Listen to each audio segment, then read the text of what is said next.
Well, crews are slowly making progress on the Williams Flats fire. It has burned more than 45,000 acres on the Colville Reservation. It is now 65% contained.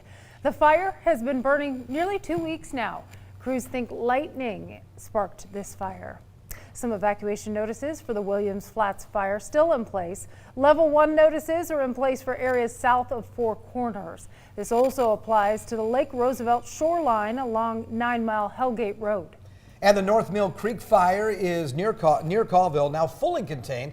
By the way, that fire burned 423 acres. It was burning on U.S. Forest Service land in Stevens County, about 2 hours away from that larger Williams Flats fire.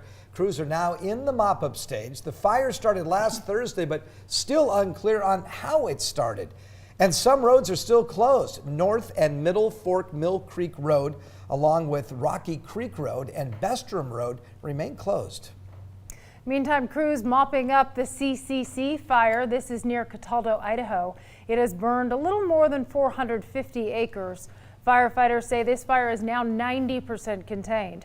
The fire is burning on industrial timber property, and they're not sure yet what sparked this fire.